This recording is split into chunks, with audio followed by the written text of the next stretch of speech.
everyone. Today we will be starting with exercise 5.3 part 3. हम लोगों ने क्वेश्चन नंबर्स 1 to 10 कर लिए हैं. Today we will start with question number 11. So what is question number 11?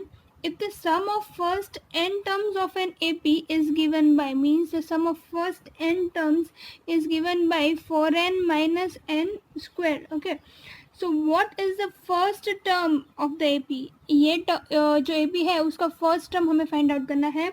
What is the sum of the first two terms, उसके बाद sum of first two terms and then what is the second term. Similarly find the third, tenth and the nth terms. So now we can say that the first term of an AP is given by, देखिए सम of first one terms ऐसे करेंगे तो ये वही हो जाएगा ना. जैसे कि देखो अगर मैं लिखूँ सम ऑफ टू टर्म्स तो n इक्वल्स 2 ले रही हूँ. सम ऑफ द फर्स्ट टर्म तो मीन्स जो फर्स्ट टर्म होगा वही होगा ना, right. So S1 equals to क्या हो जाएगा 4 इंटू 1. n की वैल्यू 1 माइनस 1 का square that is also 1. So that is what 4 into 1 4 minus 1 is 3. So A1 की वैल्यू क्या आ गई 3. सिमिलरली सेकेंड टर्म अगर हमें फाइंड आउट करना है तो that will be what S2 हमको बोला है sum of first two terms find out करें तो वो S2 हुआ और वही A2 भी हुआ. तो that is equals to 4 into 2 minus 2 का square. So that is equals to what S2 is equals to what, sorry यहाँ पे हम sum of the first two terms से फाइंड आउट कर रहे हैं, हम सेकेंड टर्म फाइंड आउट नहीं कर रहे. तो इसलिए 4 2 8 minus 4. So that is equals to also 4, right. तो ये क्या है, सिर्फ S2 है. ओके ये A2 हम उसको नहीं बोल सकते. देखो जैसे कि कोई AP है जैसे कि 2 4 6 8 एक्सेट्रा, राइट. तो वहाँ पे क्या होगा, अगर मैं sum of the first one term करूँगी तो मतलब फर्स्ट टर्म का सम किसके साथ, किसी के साथ भी नहीं ना, तो वो सिर्फ 2 है. सिमिलरली उसका फर्स्ट टर्म भी 2 ही हुआ तो A1 और S1 हमेशा सेम रहता है. पर अगर सेकेंड टर्म में देखूँ तो sum of first two terms means इन दोनों का सम करना है तो 4 + 2 इज 6. पर S2 सिर्फ क्या है 6 है. S2 means sum of first two terms, right. And मैं इस वाले की बात नहीं कर रही. Okay so don't compare it with this, I am just giving an example. And second term खुद क्या है वो है 4. Understood. So that is different. S2 and A2 different होगा. ये सिर्फ S2 है क्योंकि हमको ये पूछा है कि what is the sum of the first two terms of an AP, right. तो वो हो गया. अब क्या फाइंड आउट करना है, what is the second term. अब S2 जब मिल गया है तो अब हम सेकेंड टर्म फाइंड आउट करेंगे. तो सेकेंड टर्म कैसे मिलेगा, तो A2 is equals to what S2 minus S1. मतलब ये जो दोनों का सम होगा उसमें से S1 का सम जो है वो हम फाइंड आउट कर सकते हैं. तो S2 क्या होगा, यहाँ पे हम जो है S2 हमको मिल गया 4 एंड फर्स्ट टर्म क्या है sum of the first two terms and first term है 3. तो A2 क्या हो गया 1. अंडरस्टूड. सो A2 की वैल्यू क्या हो गई 1. Are you getting me. देखिए अगर मेरे को ये फाइंड आउट करना है तो इन दोनों का सम में से इसको निकाल लूँ. जैसे कि ये दोनों का सम क्या है 6 में से अगर फर्स्ट टर्म को निकाल लूँ तो 2 निकल गया तो क्या बच गया 4. तो ये हमको सेकेंड टर्म मिल जाएगा ना. तो this is the same. Understood. Now what we have to find out is, after finding out the second term we will find out the third, 10th and the nth terms.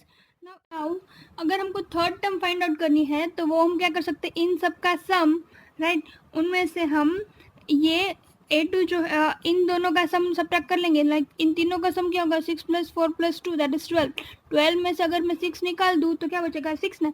तो इनका सम minus इनका सम मतलब S3 minus S2 करेंगे तो we will get the value of third term, right. So now we can do that. What is the sum of first 3 terms?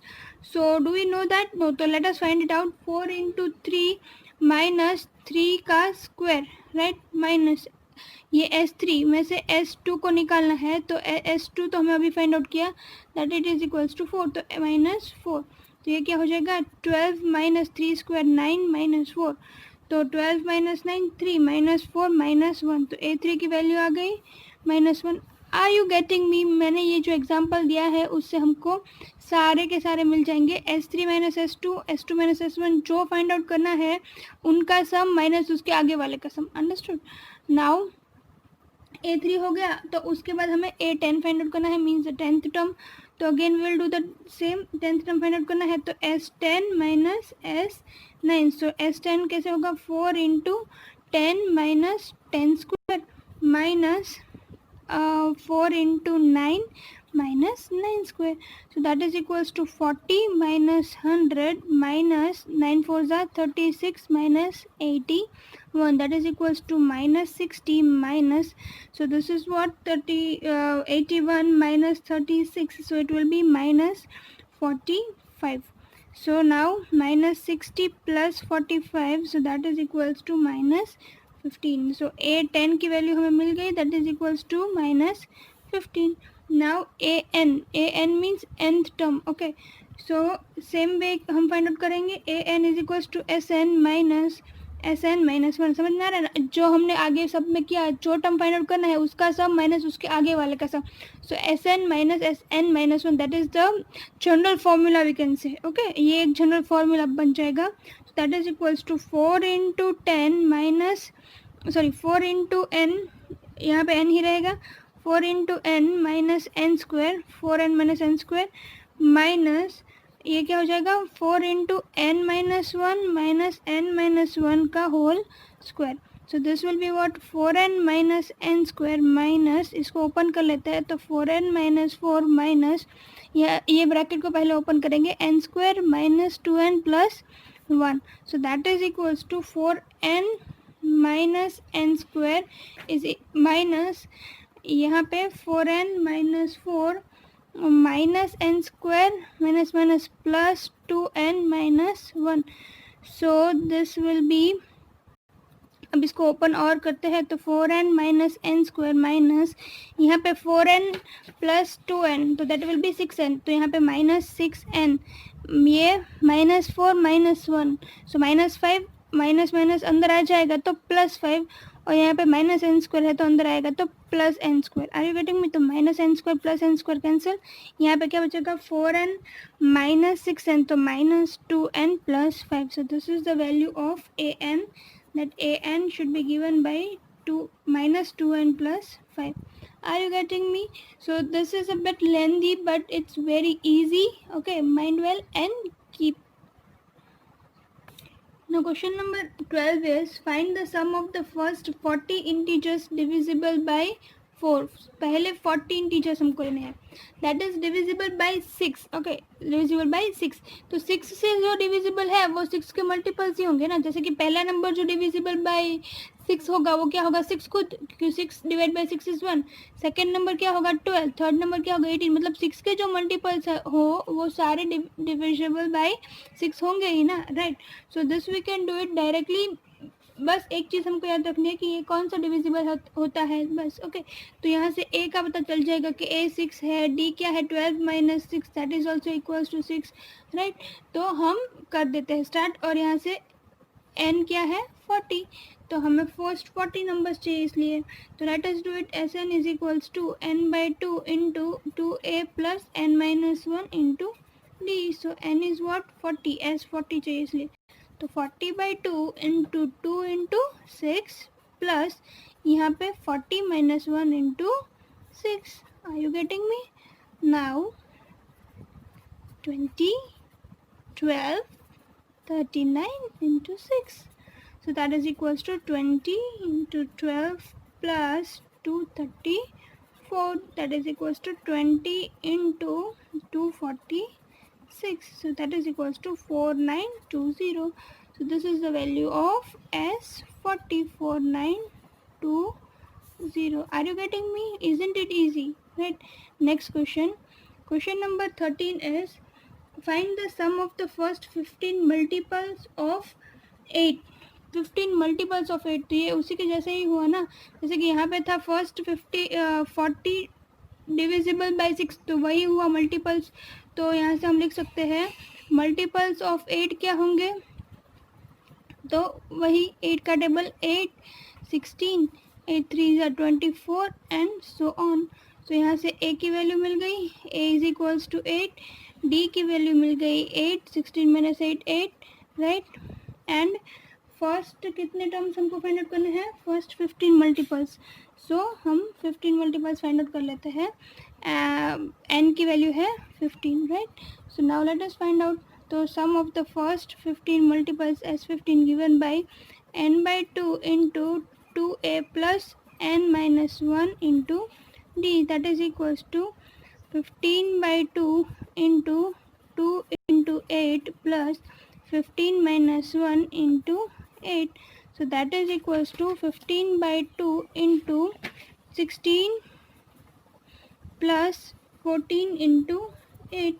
So that is equals to, here it will be 15 by 2 into 16 plus 8 for the 32 112. So that will be again 15 by 2 into 124, right. So that is equals to 960 as 15. Okay, so this is the sum of the first 15 terms that are the multiples of 8. अब ये जो 14th one है, find the sum of the odd numbers between 0 to 50. तो we all know what are odd numbers. तो हम start कहाँ से करेंगे? 1. तो 1 plus 3 1 3 5 7 9 dot dot dot, right. तो उधर से a मिल जाएगा, d मिल जाएगा और फिर हम सम फाइंड आउट कर सकते हैं, right.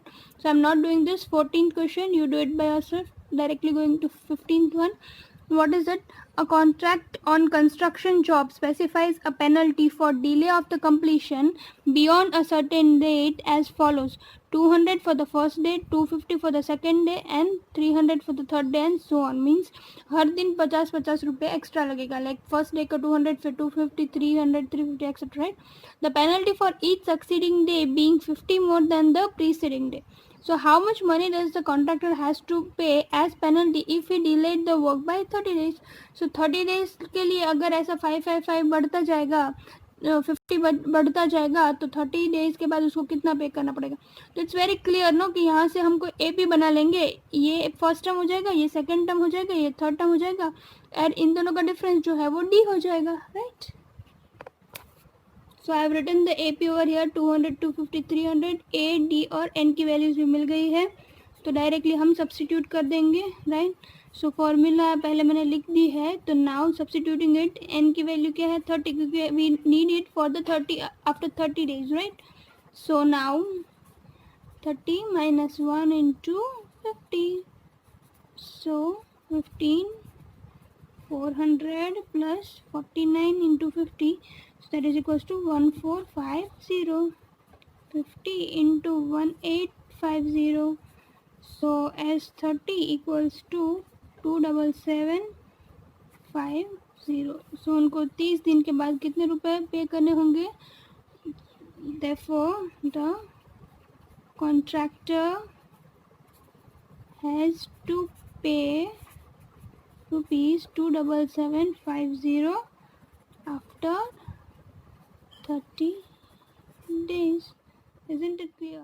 Question number 16 is a sum of 700 is to be given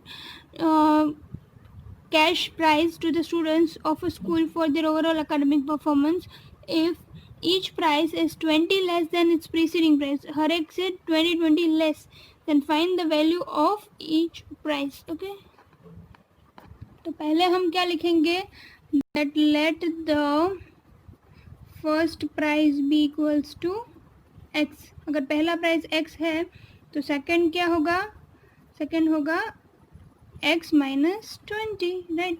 तो डिफरेंस क्या होगा? Difference this minus this, so x minus 20 minus x, तो x x कैंसिल, तो डिफरेंस की वैल्यू क्या आ गई? Minus 20.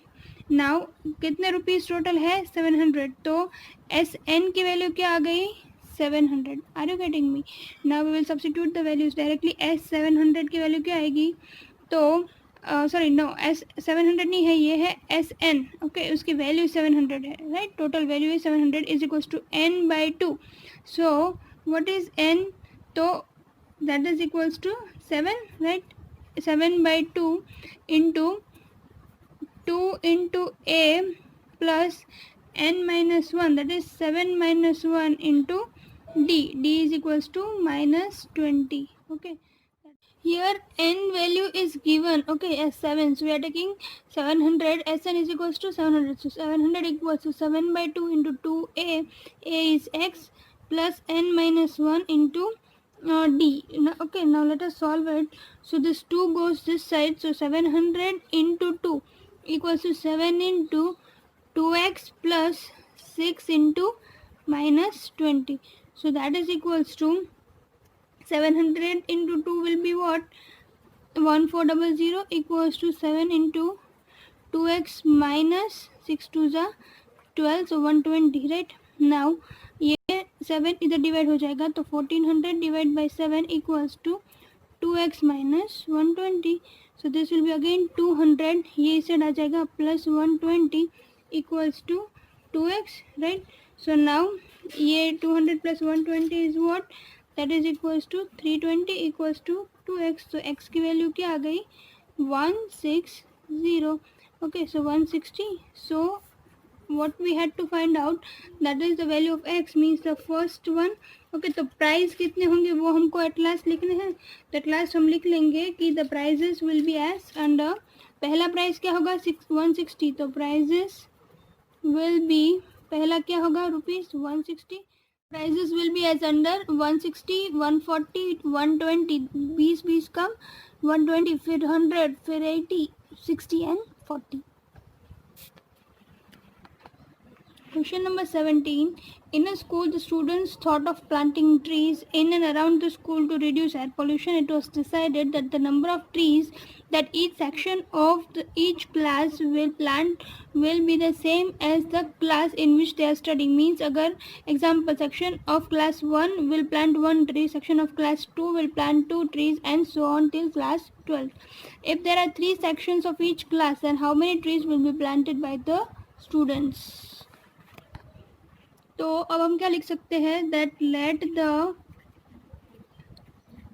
Number of trees planted by class 1, that will be what? 1 into 3, क्योंकि 3 सेक्शन है और क्लास 1 है इसलिए 1 into 3. सो A1 क्या हो गया? 1 into 3. तो A1 is equals to 1 into 3. A2 equals to what? 2 into 3. A3 equals to what? 3 into 3 and so on. So हम ए पे लिख लेते हैं. कैसे लिख सकते हैं? This is 3, then 6, then 9 and so on. तो इधर से क्या पता चल गया? That A is equals to 3, D is equals to 6 minus 3, that is equals to 3. Okay, and N कितने टर्म्स तक? 12th टर्म तक. 6 12 जा, सॉरी 3 12 जा 36. So last term n is equals to 12. Okay, now हम S n, S of 12 find out करना है. n by 2 into 2a plus n minus 1 into d. 12th term, so 12 by 2 into 2 into 3 plus 12 minus 1 into 3.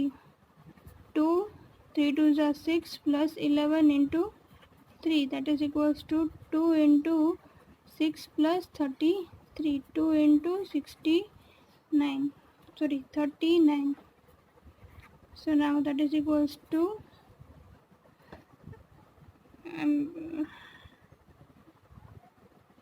यहाँ पे n by 2, so I have written it directly as 6, so that is wrong. 2 यहाँ पे आएगा 6, यहाँ पे भी आएगा 6, यहाँ पे भी आएगा 6, so this will be what? 234. So it means the sum of first 12 terms here means total कितने ट्रीज प्लांट करेंगे? therefore the total number of trees planted is equals to 230. Is it clear? So with this we will complete the part 3 over here. हम बाकी के 3 questions जो है वो part 4 में करेंगे. So keep watching Easy Study, like, share and subscribe it.